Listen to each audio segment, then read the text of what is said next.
pernah ada. Benar, ndak ada habis biar baunya ndak ada lagi. Giliran selingkuhannya minta, gampang deh, tunggu aja 5 menit. Ya, Rasulullah coba begitu memuliakan istri, beliau tidak pernah kusam rambutnya di depan istrinya. Coba itu, buka itu Barasanji sejarahnya. Rasulullah beliau yang bersihkan tempat tidurnya. Beliau yang tambal bajunya ketika robek. Beliau sediakan sarapan. Itu Rasul, manusia pilihan. Namanya selalu digandengkan dengan namanya Allah. Tidak malu, bahkan rela ikhlas membantu pekerjaan rumah tangga istrinya. Untuk meringankan kerjaan istri. Kita baru Satpol PP. Satpol PP. Apa Satpol PP? Polisi setengah. Baru pegawai honor, macam-macam ceritanya. Tidak ada kehinaan bagi laki-laki yang memuliakan istrinya. Tidak ada kehinaan suami yang membantu pekerjaan istrinya. Rasulullah mencontohkan itu. Beliau kalau keluar rumah sudah ada sisir.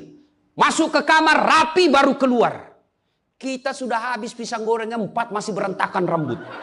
Begitu istrinya katakan, bang, baik-baik itu rambutmu apa? Kenapa kau urus rambutku? Rambutmu kau urus. Itulah Rasulullah. Rasulullah subhanallah, dari 11 istri beliau tidak ada satupun yang dia panggil namanya. Assalamualaikum warahmatullahi wabarakatuh. Selamat datang di ruang bimbingan rohani dan inspirasi Islam. Saya sudah tidak tahan Ustaz. Kenapa? Sudah 21 tahun. Tidak cocok saya Ustaz. Saya bilang, ibu tahu tidak baut? Tahu Ustaz. Apa pasangannya baut ibu? Mur. Sama enggak? Sama modelnya? Sama bentuknya? Beda. Justru perbedaannya yang membuat dia kokoh. Berarti rumah tangga tidak akan pernah kokoh kalau mau menyamakan. Yang kokoh adalah ketika dia mau saling menerima kekurangan dan kelebihan. Itu pasti kokoh. Mana mau cocok jenis kelamin aja kita tidak sama. Iya. Pendidikan aja kita pasti beda. Latar belakang budaya kita pasti beda. Maka yang membedakan itulah kalau kita kelola dengan baik dalam rumah tangga. Dengan faktor utamanya sangka baik. Insya Allah bahagia rumah tangga. Ya, sangka baik. Tuh Khadijah tidak pernah sangka buruk sama suaminya. Khadijah ketika beliau sakaratil maut. Usia 65. Beliau sakit. Dan baju yang beliau pakai sudah 8 kali tambal. Tahu tambal ibu? Itu tambal ke-8-nya 1 sampai 7. Nabi masih menambalnya pakai apa? Masih pakai kain. Di tambalan ke-8 beliau pakai pelepah daun kurma. Kenapa? Habis kainnya Nabi. Padahal sebelum nikah beliau orang kaya. Lalu beliau panggillah anaknya, Fatimah ta'al. Fatimah ke sini dulu nak. Kenapa bunda? Tolong kau mintakan serbannya bapakmu. Ada serban yang selalu dia pakai bapakmu itu terima wahyu. Tolong sampaikan ke beliau. Saya minta untuk saya jadikan kain kafan. Mudah-mudahan serban itu Allah hindarkan saya dari azab kubur. Mendengar ini, Fatimah berkata, bunda aja yang minta sama bapak. Dengar jawaban Khadijah. Saya malu minta sama bapakmu nak. Habis hartanya untuk bantu Rasulullah, minta serban, malu. Kira-kira masih ada istri sini malu minta sama suaminya? Pak Gubernur masih ada kira-kira malu minta sama suami. Bukan diminta, dicuri. Ayo. Itulah Khadijah. Maka jangan heran Khadijah meskipun sudah wafat. Beliau tidur bersama Aisyah. Beliau tidur bersama Aisyah. Tapi siapa yang dikenangnya? Khadijah. Rasulullah hanya berkata, seolah-olah saya mendengar trompa kakinya Khadijah. Seolah ada Khadijah dalam rumah kita. Aisyah cemburu. Ya Rasulullah, ada apa sih kelebihan Khadijah? Khadijah sudah wafat. Kau nikahi 2 kali janda. Lebih tua dari kamu. Kenapa Khadijah terus? Dengar jawaban Nabi. Kau tidak pernah mampu mengimbangkan, menyandingkan atau menyamakan dirimu dengan Khadijah. Ketika tidak ada orang percaya kepadaku, Khadijah orang pertama yang percaya ke rasulanku. Ketika orang memboikot saya tidak boleh bertransaksi ekonomi kepada Muhammad, hartanya habis untuk membantu perjuangan dakwah. Maka jangan heran Rasulullah sangat mencintai Khadijah. Jadi kalau ibu mau dicintai suami lahir batin, jadilah seperti Khadijah. Bukan karena cantiknya, bukan karena kayanya, tapi kebersihan hatinya Khadijah. Kita itu laki-laki kan tergantung perempuannya. Kalau perempuannya baik, akhlaknya baik, tidak mungkin tergoda suami. Ibu mau? Suami tidak macam-macam mikirnya. 3 aja resepnya. Pegang ini, kau kuasai suamimu. 1, buat matanya senang. Artinya apa? Ibu penampilan cantiklah di depan suami. Kalau suami senang selalu pakai baju merah, pakai itu baju merah tiap hari. Kalau suami senang warna-warna emas, pakailah itu tiap hari. Ya. Tapi saya tidak senang warna begini Ustaz. Bukan untuk ibu, tapi untuk menyenangkan suami. Dandannya seorang istri, menyenangkan hati suami. Itu ibadah buat seorang wanita. Yang kedua, buat perutnya senang. Bagaimana caranya? Bikinlah masakan kesenangan suami. Kalau tidak bisa tiap minggu, sekali sebulan. Ketika terima gajinya suami, terima honornya suami, ya WhatsApp suami, SMS suami, telepon suami. Bang, jangan makan di luar hari ini. Hari ini saya masak spesial buat abang. Masakan kesenangan saya sudah siapkan di rumah bang. Aman bang, jangan makan di luar. Ini hari spesial buat abang. Senang kita jadi suami. Itu saya kalau terima SMS WhatsApp begitu, mamanya C di rumah dia goreng baru dia kirim. Rasanya kita mau cepat pulang. Ibu pernah WhatsApp suaminya begitu? Paling di WhatsApp, bang jangan lupa singgah beli telur. Bang habis gas.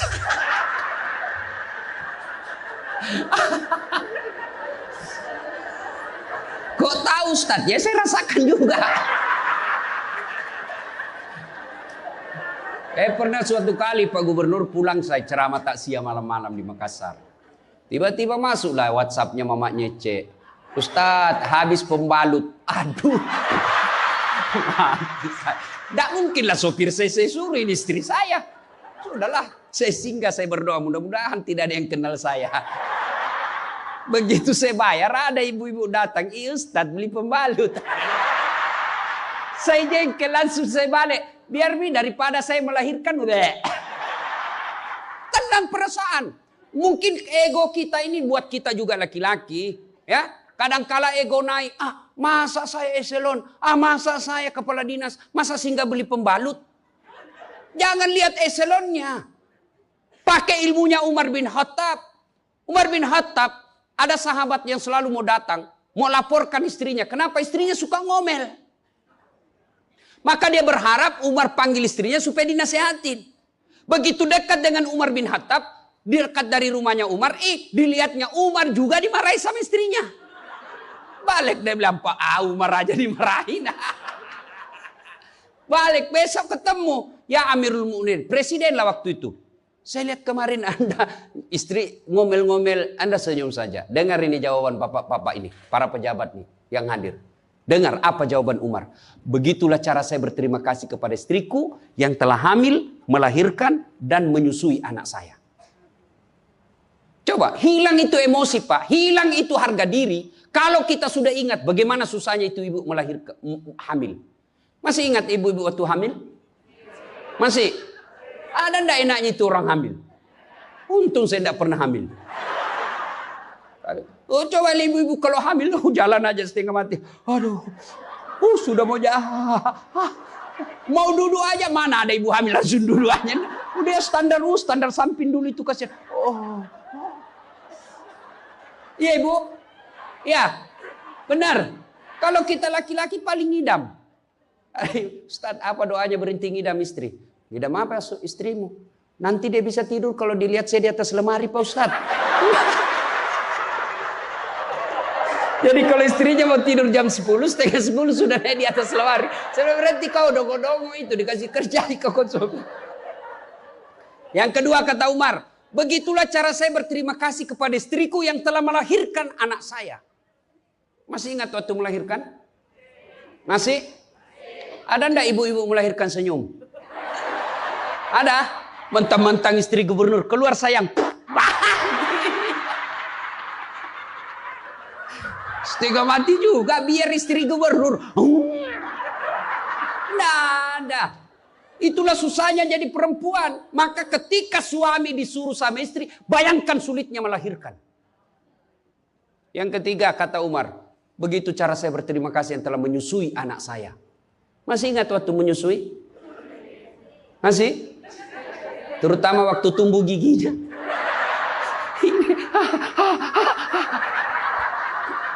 Masih ingat tak?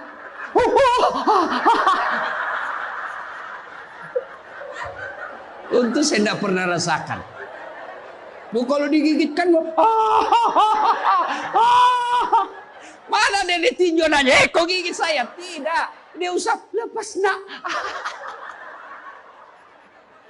Iya ibu, iya. Siang anaknya, malam.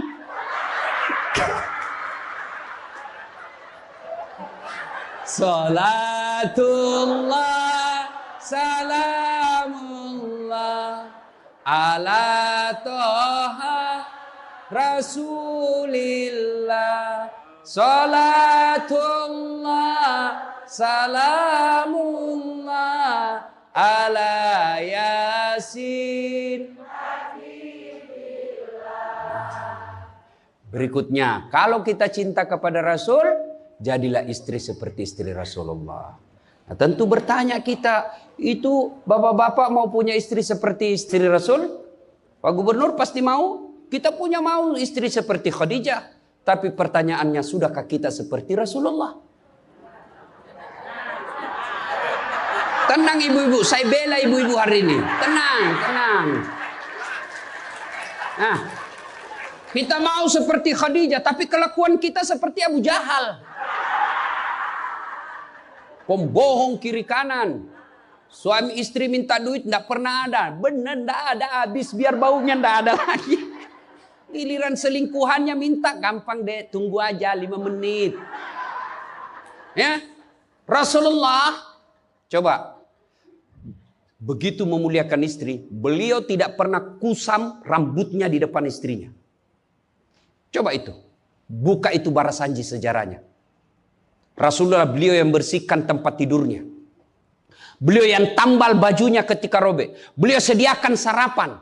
Itu Rasul, manusia pilihan. Namanya selalu digandengkan dengan namanya Allah. Tidak malu, bahkan rela ikhlas membantu pekerjaan rumah tangga istrinya. Untuk meringankan kerjaan istri. Kita baru Satpol PP. Satpol PP. Apa Satpol PP? Polisi setengah. Baru pegawai honor, macam-macam ceritanya. Tidak ada kehinaan bagi laki-laki yang memuliakan istrinya. Tidak ada kehinaan suami yang membantu pekerjaan istrinya. Rasulullah mencontohkan itu. Beliau kalau keluar rumah sudah ada sisir. Masuk ke kamar rapi baru keluar. Kita sudah habis pisang gorengnya 4 masih berantakan rambut. Begitu istrinya katakan, bang, baik-baik itu rambutmu apa? Kenapa kau urus rambutku? Rambutmu kau urus. Itulah Rasulullah. Rasulullah subhanallah, dari 11 istri beliau tidak ada satupun yang dia panggil namanya. Beliau tidak pernah memanggil Khadijah. Beliau tidak pernah memanggil Aisyah. Aisyah beliau panggil apa? Ya Khumairah. Yang kemerah-merahan pipinya. Karena memang Siti Aisyah merah delima pipinya. Maka bapak-bapak Pak Kak di sini, Pak Karo, panggillah istri kita dengan panggilan kasih sayang. Wahai istriku yang termancung hidungnya di lorong 3. Yang tidak mancung hidungnya Ustaz, ya giginya lah kau lihat. Justru giginya mancung Ustaz. Jangan terlalu jujur. Mentang-mentang istri kita hitam panggil Tam. Hitam. Apa kata istri kita? Apa PC? Masa suami istri? Katanya Islam ini agama yang paling paripurna. Kok kita saling PC hitam? Ya, Rasulullah, beliau kalau minum bersama istri beliau, kalau beliau minum, gini. Bismillahirrahmanirrahim. Hebatnya Rasul, kalau beliau minum, satu teguk dikasih lagi istrinya. Minum lagi. Kasih lagi istrinya. Hebatnya, bekas bibirnya Aisyah, itu yang diminum oleh Rasulullah. Bekas bibirnya Aisyah. Masya Allah. Coba kalau kita Pak Kadis. Istri, bekas bibir istri. Bau betul mulutmu.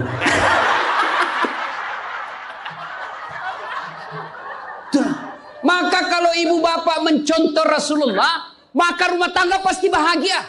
Dia bukan cuma surga akhirat menunggunya. Di dunia dia sudah dapatkan surga. Nggak usah ikut parenting. Quality time. Apa itu? Belajar saja sama diri Rasulullah. Kita ini sudah miskin di dunia.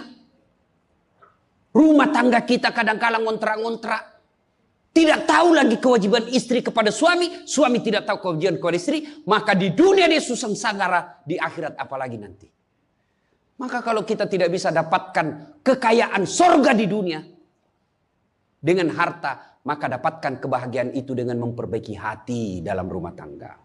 Suami tahu kewajiban kepada istri. Istri pun melaksanakan tugasnya kepada suaminya. Itu Rasulullah. Rasulullah subhanallah. Manusia mulia tidak pernah menghina istrinya. Maka jadilah suami seperti Rasulullah Muhammad SAW. Ibu bapak saudara-saudara sekalian. Suatu kali Umar bin Khattab menangis. Tiba-tiba ketawa lagi. Menangis lagi. Datanglah sahabat bertanya. Wahai Umar, kok sudah gila apa? Umar waktu itu sudah jadi presiden. Beliau katakan, bagaimana saya tidak ketawa? Saya mengingat waktu sebelum datang Muhammad SAW, saya pernah memakan Tuhanku. Dia bikin berhala dari roti, lalu dia makan itu Tuhannya. Dia bilang, bayangkan hebatku dulu sebelum ada Muhammad, Tuhan pun saya makan. Kan dia ketawa. Lalu kenapa engkau menangis ya Amirul Mukminin? Saya bayangkan sebelum Nabi Muhammad SAW datang di tengah-tengah kita. Saya pernah mengambil anakku yang masih orok, merah, saya rebut dari istriku, lalu saya bawa ke belakang rumah, saya gali pasir, saya tanam sendiri anak perempuanku itu, lalu saya timbun, saya lompat-lompat di atasnya karena saya anggap ini perempuan anak pembawa sial. Begitu zaman jahiliyah. Alhamdulillah setelah ada Muhammad, mampu melahirkan kita seperti sekarang ini, bisa membedakan yang hak dan yang batil.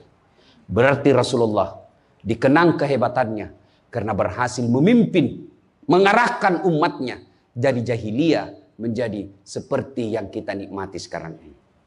Berarti Pak Gubernur, kalau Bapak ingin dikenang sebagai pejabat, bukan hanya memperbaiki diri, tapi memperbaiki rakyat Sumatera Selatan. Dan Alhamdulillah saya senang sekali mendapat berita Bapak punya program yang sangat memuliakan kebaikan. Bukan Islam, kebaikan. Satu desa, satu lurah, satu rumah tahfiz. Meskipun Bapak sudah tidak menjabat sebagai gubernur, selama rumah tahfiz itu dimanfaatkan, maka itu akan menjadi amal kebaikan dunia sampai di akhirat. Tapi percayalah, tidak mungkin Pak Gubernur hebat tanpa didukung sama istri. Tidak mungkin. Ini istri tidak kelihatan perannya, tapi menentukan SK. Benar. Biar Pak Gubernur senang sama Bapak, kalau istri Pak Gubernur tidak senang, berpengaruh itu tanda tangan. Memang sudah itu begitu yang namanya kehidupan manusia. Saya juga tidak bisa hebat ceramah begini kalau istri saya tidak mendukung. Saya mau bikin naskah, digangguinya saya. Pergi sama bapakmu, cepat kau ambil itu. Nangis anak, mana bisa kita bikin naskah? Begitu kita mau ceramah, dia curi kita punya naskah. Apa? Mana bisa? Allah Subhanahu Wa Taala berfirman, mana sudah ini? Mana naskah kita? Maka yang terpenting kembali dalam maulid kali ini, mari jadikan rumah tangga kita sebagai pintu sorga meraih surga yang sebenarnya. Jangan berpikir di dunia tidak ada surga. Kita kan selalu berdoa, fid dunya hasanah wa fil akhirati hasanah. Selamat di dunia, selamat di akhirat. Apa itu fid dunya hasanah? Menurut para ahli tafsir Al-Quran, hasanah di dunia itu, surganya dunia itu mengandung 4 komponen. 1, punya pasangan yang baik. Jadi kalau istri bagus agamanya, suami bagus agamanya, suami bagus akhlaknya, istri bagus akhlaknya, sudah 1 komponen surga didapat.